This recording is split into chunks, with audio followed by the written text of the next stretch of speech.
If you're watching this video, I'm assuming you're here to learn about how to set up your MacBook properly. First things first, and what I'm going to get out of the way right away, which if I ever got big enough to have sponsorships will make me definitely lose a sponsorship, but clean my Mac. If you're getting a silicon-based laptop, or at least a silicon M1 chip, M2 chip, or any of the series within that, you do not need Clean My Mac. Do not get it, there is no point. It is completely useless for those. I've owned my MacBook Pro, which is an M1 Pro MacBook, for the last year and a bit now, and it runs as fast as it used to now. But now that I've got that one, let's continue on with the software and tell you what you should actually be looking at getting. And the first one is going to be Notion. Notion is an app that I've made a video about how it made me overly think about being productive. However, I do think everyone can find value in some way with Notion, from, just basic, habit tracking if you decided to track it through that, or anything from an online journaling system outside of the ones that you have available. Pretty much your online workspace, your online brain, all of it can be done really well through Notion. But then you also have the Adobe apps, which I think for almost any Mac user, you're probably someone who is creative in some manner, and you're probably going to be after something like Photoshop, Lightroom, or maybe a Premiere Pro if you're wanting to do stuff like video editing or make YouTube videos. But if you're someone who's interested in photography or does it in any way as like a basic hobby, I'd 100% recommend getting the photography plan, as it's only £10 a month, and what you get with that is Photoshop and Lightroom. Basically the two all-round best things you can have for photography. If not, like, I'd say Lightroom is the main thing that you're after there, and you just get Photoshop effectively as a bonus. So all round, I'd 100% recommend getting the Adobe apps if you need them. Don't be someone though who, let's say, only takes like a photo of their camera like once every 4 months and decides they're going to get Lightroom and be paying out for it every single month. Don't bother, there's no point. But the next app is going to be the Better Snap tool, which is one that's about £2.50 I believe on the App Store, and honestly it's a lot better. Just spend the £2.50, you've already spent £1,500 or roughly in the median side of things, so you might as well spend that extra £2.50, get something that gives you the Windows capabilities where you can you just snap things to each corner from each side to side,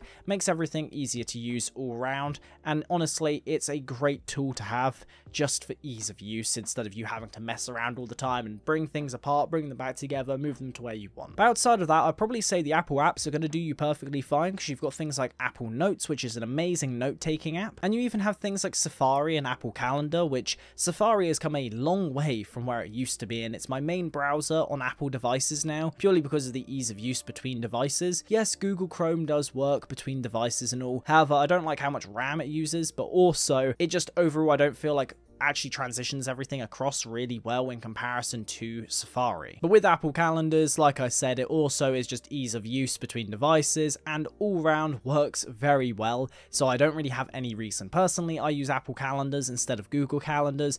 I just don't like Google Calendars that much. I don't like the fact that it's not like as friendly for the user to use, in my opinion. It's just all over the place. Like, it's very strict on, hey, you can't move this here, you can't move this here, you have to do this first, instead of like the really seamless way of how Apple's calendar works. But now that we've got the software out the way, let's jump straight into hardware, which I think the first thing to get above all else is going to be a USB-C hub. More in particular, the Anchor one, which I'll have linked down below and I'll show you on screen now. This one here, it costs about £50, but it's really good. Do not get the ones that just slot into the side of your MacBook though, as they'll typically end up actually damaging the USB-C ports. I highly would not recommend it, and I'd recommend just getting one which is a cable. Yes, it's a bit annoying, it drags along, that sort of thing, but all round, you're better off doing it instead of spending, however much money you're going to end up spending out on having to replace your ports later on down the line. And then you've got the next thing, which is basically the next step up into making it into a full setup, which is getting a wireless mouse and keyboard. Overall, I'd recommend the Logitech ones, but if you want a mechanical wireless keyboard, then I'd also highly recommend the Keychron K2. Even though Logitech already have their own, I'd still recommend getting the Keychron purely because of the price, and as well as that, the quality of the product. But if you do want to, I'd definitely say Logitech do some great keyboards and mouses. Obviously, everyone knows how great their MX Master Series mouses are. 100% would recommend them. I've got the MX Master 2 personally, and that does me absolute wonders, and eventually I want to upgrade to like the MX Master 4 once that eventually comes out. But if you want to make it one step closer to it being a full setup, then make sure to get a laptop stand. If you don't even want to set up, but you want to have your actual back not hurting, you don't want to be hunched over all the time, and you want to have an eye line, make sure to get a laptop stand. They're only like 15 to 20 pounds, and you can probably find them cheaper than that if you want. I'll have some link down below. They are amazing. They'll do the job a lot better than most of the things that you're doing, where, you know, you're hunched over like this all over your Mac, hoping to get the work done, and eventually you're just sat there with back pain and neck pain. But if you want to make it into an actual full setup, make sure to get a monitor, more in particular a 4K monitor, as it makes the most out of how great those USB-C ports are, even though obviously they can go up to 6K and so on. However, all around, I'd still recommend going for a 4K one, as they're just better in terms of price point. For example, the one sat right there cost me about £300. It's a 27-inch 4K monitor, 60Hz. No need for any more for me personally, at least for that monitor, as all I do on it is video editing, and as well as that, the occasional game every now and again. I've got a 144Hz one for gaming, but I don't really use it at all often, if I'm being honest, just because the color correction on this 4K one is so much better. But yeah, that is basically everything you need to know when it comes to getting a new MacBook and having the best software to get started, and as well the best setup to get started right off the bat to give you an all-round solution to having the best MacBook setup.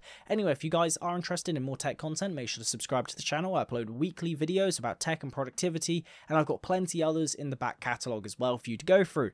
If you are interested in wanting to see any more from me, let's say like a MacBook Pro review, let's say you're interested in getting one, I've got that as well after owning it for a year, using it for content creation and so on, and I'll see you guys next week.